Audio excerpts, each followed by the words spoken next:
अजित पवार का मन बदल गया, एनसीपी के कई विधायकों का दिल बदल गया, महाराष्ट्र का सियासी माहौल बदल गया और 24 के चुनाव का ट्रैक बदल गया। लेकिन क्या यह महाराष्ट्र की राजनीति में उठापटक का अंत है या फिर किसी नए तूफान की जोरदार शुरुआत?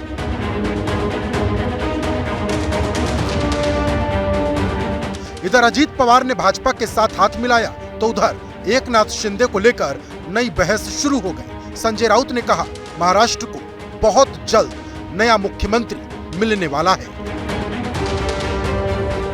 उनके साथ 16 विधायक जो शिवसेना से फुट कर गए थे वो डिस्क्वालीफाई हो जाएंगे और सरकार अनस्टेबल हो जाएगी। उसके लिए ये नया सपोर्ट लिया है।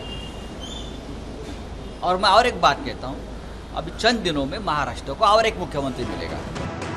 इधर संजय राउत ने बड़ा दावा ठोका तो उधर सोशल मीडिया पर एकनाथ शिंदे की शपथ ग्रहण समारोह वाली एक तस्वीर भी वायरल हो गई। इस तस्वीर में एकनाथ शिंदे के हाव भाव को नीरस बताया गया और संजय राउत ने भी इस पर चुटकी ले ली। ये एक प्रक्रिया चल रही थी, सबको मालूम था। इस बारे में मैंने पहले भी आपको जानकारी दी थी कि ऐसा होने जा रहा है, ऐसा हो सकता है। उसका मतलब ये है, जो मुख्यमंत्री है आज के मिस्टर एकनाथ शिंदे, उनके ऊपर जो डिस्क्वालिफिकेशन की जो तलवार लटक रही है वो जल्दी ही गिरने वाली है। अब सवाल ये है कि आखिर उद्धव गुट का निशाना एकनाथ शिंदे पर क्यों है? इसकी पहली वजह तो शिंदे का बागी इतिहास है और दूसरी वजह है महाराष्ट्र का सियासी समीकरण। दरअसल अजित पवार का सरकार में शामिल होना बीजेपी के लिए बड़ी जीत है। अजित पवार के आने के बाद बीजेपी का पलड़ा और मजबूत हो गया है, क्योंकि अभी तक बीजेपी और शिंदे गुट के 166 विधायकों के समर्थन से सरकार चल रही थी। लेकिन अब दावे के मुताबिक अजित पवार के 40 विधायक सरकार को और मजबूत कर रहे हैं।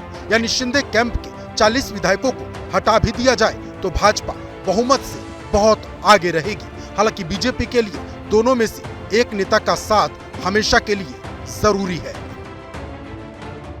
सीएम शिंदे को लेकर उद्धव गुट कुछ भी कहे, लेकिन एकनाथ शिंदे डटे हैं और मजबूती से खड़े हैं।